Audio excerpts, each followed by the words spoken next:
A scientist who single-handedly changed how we look, perceive, and study science in the modern days, Albert Einstein.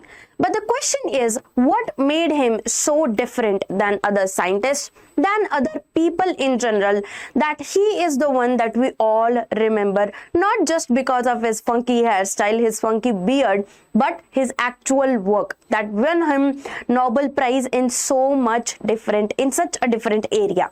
Now we are going to dissect his brain. Actually, his brain is already dissected. We are just going to look at all the studies that came from after his brain dissection and how that applies in our studious world, in our academic world. What can we learn from them, and how can we get a brain that did such an amazing job academically, not just in a movie section or a musical section. Now, the first thing that comes into your mind, that maybe Einstein brain was bigger, but actually the Einstein brain weighed less than an average adult male brain at that time and at this time as well. So size was never actually the problem or the secret. What was the secret? Shape. The shape of your brain decides which campus is good, which exact skills you will have, which exact abilities you will have, analytical abilities, musical abilities, or spatial abilities that let your brain expand. So in this video, we are going to study all about that. Now, some of the very interesting facts. Actually, Einstein's brain was 1197 gram, whereas an actual average male brain is 1400 grams. So his brain weighed less than an actual male brain. What's happening? 15% wider inferior parietal lobe. Beta, this is the lobe which gives you a visual and spatial reasoning. It gives you an area to expand. Plus, it gives you an ability to learn something via the spatial imagination. And something was missing, that is the rear sylvian fissure, which did what? Which let the lobe that actually mattered expand. Now, why I am going into so much detail, you will know in just a second, because these are the things exactly we are going to use to score better, to learn better, to understand the science better. Now, there is very prominent one thing written, that is, this inferior parietal lobe handles space, movement, and mathematical imaginary. Now, why are we doing this? Because beta, these all are the things where Einstein actually gave its theories. The brain part which made him give all these amazing theories. What are the theories? Space and time, falling off the lift, going upward in the lift, a beam of light. All these things Einstein imagined. Why? Because of the inferior parietal lobe. And that is what we are going to develop today, or learn how to develop today. Now, before that, there are some things I really want to tell you about the brain. That wired was faster. See, this is for better connected thinking. What do I mean by that? See, you have two areas in your brain. We typically call them left brain and right brain. The bridge that is connected these two campuses is very wide in Einstein's brain. So, a thicker corpus callosum. What does that mean? See, the cable joining the two hemispheres was thicker than in men his own age, and most men aged 24 to 30. The wider bridge between two cities. The more wider the bridge is, the more information transfer, the easily information is transferred. Next thing was the larger left hippocampus neurons. Why? It made bigger cells which helped in his logical, analytical side, which suggested stronger links to the neocortex, the brain's command center for high-level thought. Now imagine the theories he is writing, the paper he is writing, and there is nothing else in this whole world. See, try to imagine something. Try to imagine literally anything. Just go and search that on Google. There are millions of theories on that particular topic. I'm talking about any single topic in this whole world. So that means somebody in the whole world thought about that topic before you did. Try to think about the most imaginary topic you can, search it on Google, and there will be something. Because right now data is so much, so many people came before us, they had brains, they thought about it, but the first person who thought about fire, the first person who thought about crackling of stones produced fire, the first person who invented wheel, the first person who thought about space and time, how do they think? What do they have? How their brain is different? That is what we are going to study today. But we are not just stopping there. How we can have that brain, or see if we have that brain or not, is the main question for this video. Now, more glial support cells. What are these? But there are so many neurons in our body, in our brain, right? Now, those neurons connect information, they carry information, they transfer it to brain, from brain to organs, and they help us think. Now, there are something that protects those neurons, that make them faster and work efficiently, are those glial support cells. They support your neurons, and hence, so that your neurons can work faster. Okay, and the last thing is almost no signs of aging. At 76, his brain showed no lipofussion, the wear and tear pigment. So the wear and tear pigment was negligible in his brain. And the one thing very interesting is written that Harvey cut the brain into 240 blocks and 2400 slides, stores in cookie jar and mayonnaise jar, then never published. Other scientists did the work. So basically there are people out there who are studying Einstein's brain. How did they get the thought that we should study the brain? They invented, they discovered, or they thought something so different that made them reach their position. And how to do that is what we are going to study. Is what we are going to implement in our class 9th, class 10th, 11th, 12th, or in our daily life. How to do that is the main question. Now beta, Einstein was typically born with it. It is said that Einstein was actually born with this brain, but that does not mean that you can't have it, that you can't reach that potential. Your brain is not capable of doing that. Your brain is, because of a study published by Dr. Marion Diamond's rats, as we call it. So they had two groups of rats. Okay, one rat was given wheels and ladders and mazes to play around, and they have company. And the company, when they studied about them, their brain, they saw that their cells in their brain grew larger as they interacted with wheels, with bridges, with all these components they were given, with mazes they were solving. They have brain, right? You know, the rat's brain is almost similar to the human brain. That's why, and the anatomy as well. That's why we test everything on them first. So the rats, they were given mazes and ladders, they grew larger brain cells than the rats who were given nothing. They were given nothing, they were just kept alone and they had nothing to do.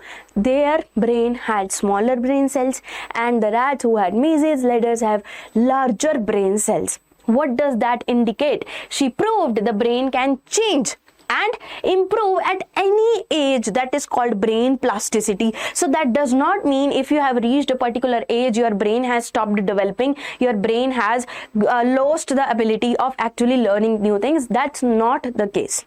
The case is that if you give your brain the challenges, if you give your brain enough time to improve, if you do the things that are actually necessary for your brain to improve, then your brain will reach to its full potential.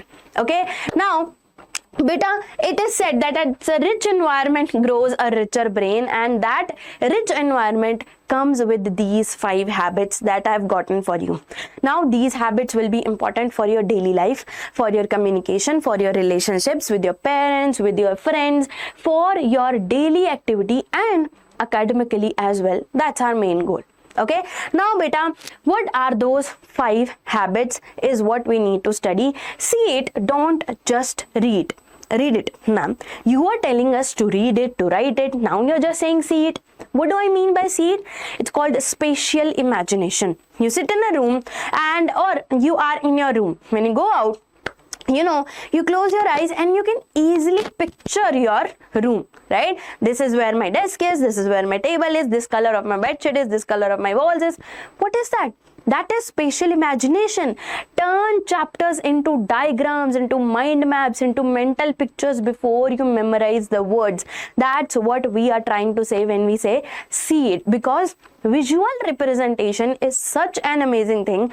Picturesque memory is such an amazing thing that sometimes you remember when you're sitting in an exam and you forget something and you close your eyes and you go, okay, the page of this book looks like this. There is this diagram, I just have to remember what word is written here. Sometimes this happens. It mostly happens with me. So why? Because of the spatial imagination. I try to imagine that page. I try to make it into pictures, diagrams, colors. And that's why we say that in your main notebook, in your main notes, try to use colors, try to use diagrams and words and notes. That's why try to use sticky notes, so that you get an imagination of how your notes look like, and rather than just cramming the words, you have an imagination linked with that word so that it remembers better. Make sense? Sorry. Second, connect your subject. What do I mean by that? Beta, you will see that in the further studies, physics is lot connected to math. Chemistry and biology are connected with each other. History and English are connected with each other, and all these things, if you do that, if you create that bridge that Einstein had a wider bridge, if you create that bridge between subjects, between languages, between knowledge, or you relate it to something that you watch daily. Let's say you studied a subject and you watch good scientific videos, good videos on physics that makes you understand how this car is moving, how it is going in an inclined plane, how this pulley is moving, and you connect it to your physics, you connect it to your subject and make a bridge between the normal life, between our normal day-to-day life and your subjects, and you will see wonders how this will affect your study. Okay. Third, chase difficulty and not comfort. Everybody says get out of your comfort zone. Growth happens outside your comfort zone. If you are just reading the chapter that you feel comfortable in, you will never grow. You will never score that much that you want, like a topper, like someone who wants a good rank. But if you get out of your comfort zone, what happens? Your brain is continuously making connections. So do something different every day. Start with very small. Like what I try to do is I try to brush with my left hand, because left hand is not that capable of brushing. I can brush so faster with my right hand, but my left hand, when I brush with my left hand, the brain makes new connections. I try to write with my left hand. When I was doing my masters, I took up a challenge that this is a small chapter, I'll write this whole chapter with my left hand. It was a COVID, so I had plenty of time. I was doing my graduation, so I tried to write lots of things with my left hand. Now I can write it pretty decent, not that good like my right hand, but the brain made new connections. I was way better than after a month than I started when it was just the first day writing with my left hand. What did the brain do? Brain got out of its comfort zone. Will that be any use for me in the coming scenario, or specifically something will say write it with your left hand? No, but my brain learned something different, learned something new and out of its comfort zone. That was so uncomfortable. It took so much time, but I improved. My brain learned something new, made new connections, and hence I chose difficulty and got out of my comfort zone. And that's what we are going to do. I'm not asking you to start writing with your left hand, but start doing chapters that scare you. Start doing the work that scares you. If public speaking scares you, just start with 5 friends in front of you. Say anything, whatever is on your mind. What are the colors of the clouds? What do you think about clouds? Clouds are so light, they have water. Whatever comes in your mind, just get out of your comfort zone, because beta, dreams, they lie out of your comfort zone. And I know all of you have dreams. I have dreams, and we are going to make them true. That is my promise to you, and you promise to me. In the comment section, write down that yes ma'am, I am going to make my dreams true, because this is the age, this is the point where I finally take a decision and get out of my comfort zone. Too much motivation? That's what the video is for. Now, learn with people. What do I say?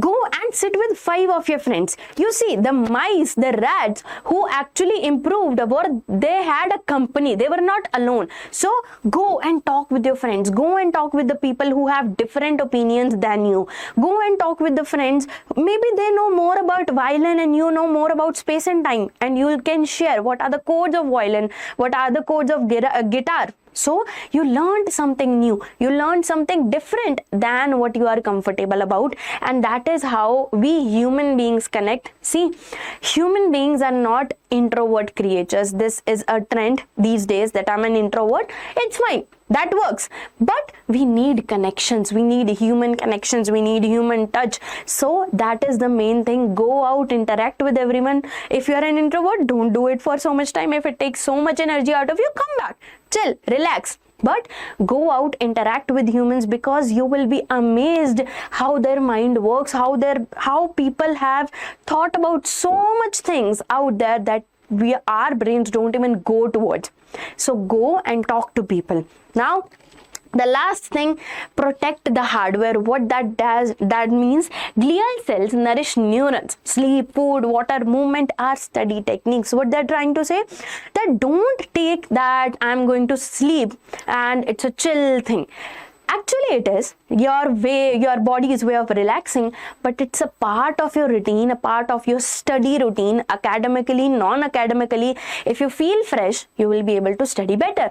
So sleep, food, healthy food, not just chips and all that stuff that you eat every day, burger, pizza, eat healthy as well. Okay, add good things in your diet as well, and that is very important. Okay, so sleep, time management, movement, walk around, go out in the park, keep your phone away, just start scrolling and your time goes by, right? Just keep your phone away, go out for a walk, and you will see you get so many good ideas while walking and your brain gets very silent.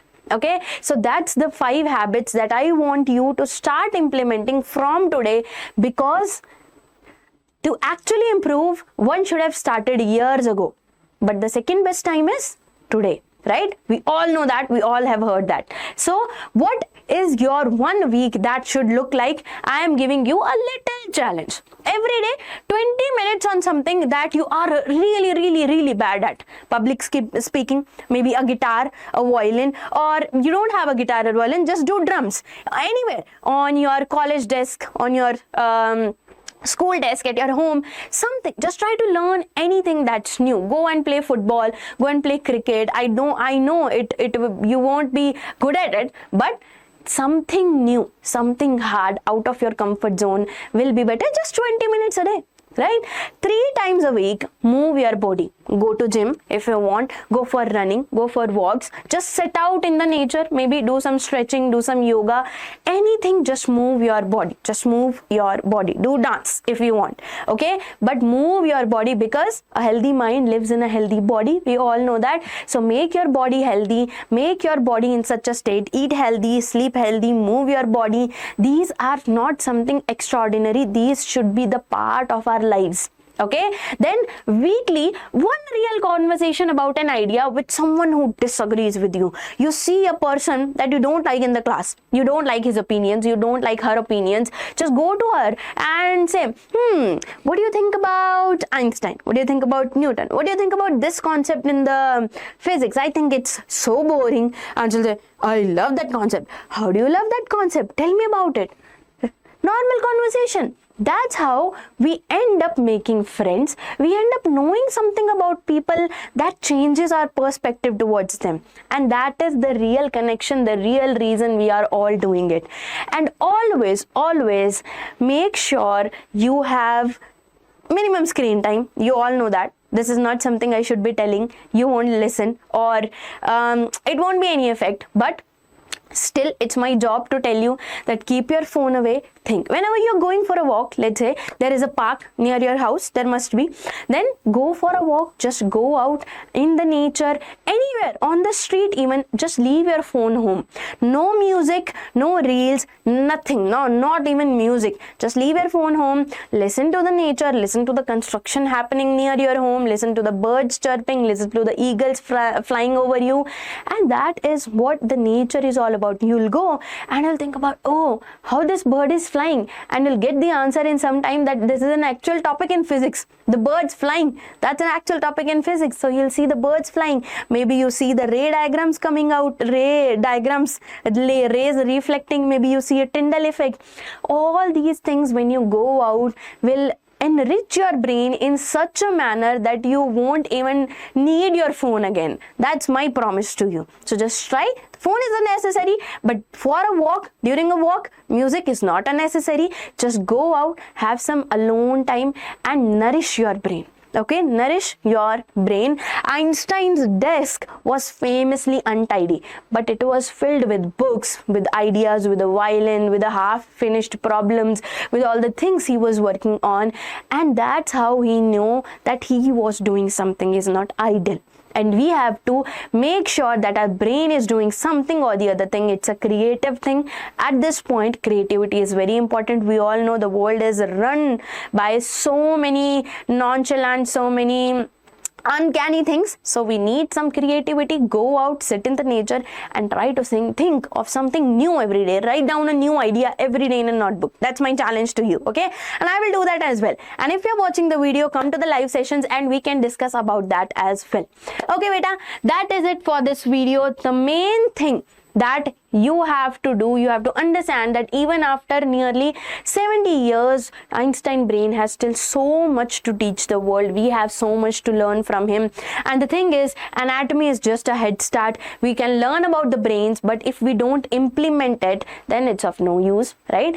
Environment is the lever. The people you stay around, the people you surround yourself with will eventually give you an idea. You sit and go and just sit in the lobby of a 5-star hotel and you will understand how people work there.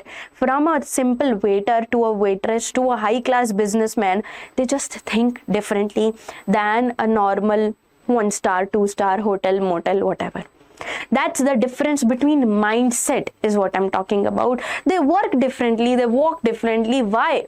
Because these are people who have achieved something, and maybe in just the case of monies they have achieved. Maybe your brain is much better than their brain. Maybe that's the case, but we have to go out to understand that. Okay, and any age, if this video you are watching at any single age, not just 9, 10 students or 11, 12, any student, if you're just a random person watching this video at any age, 30, 35, then it's a message for you or your parents or your grandparents. They have learned they have shifted their life from literally no phone to AI. So imagine how much they have to learn. You are born with phone, but your parents, your grandparents, how much they had to learn to be equivalent, to understand what you are saying. And they might still not be able to understand everything you say, but still they are trying. So imagine how much they have learned. So age is never a number. Your brain is always eager to learn, and it's your responsibility to nourish it with enough information and knowledge. That is it for this video. I hope you learned something from Einstein ji, and that is bow down to him and tata bye bye. I'll meet you in the next video.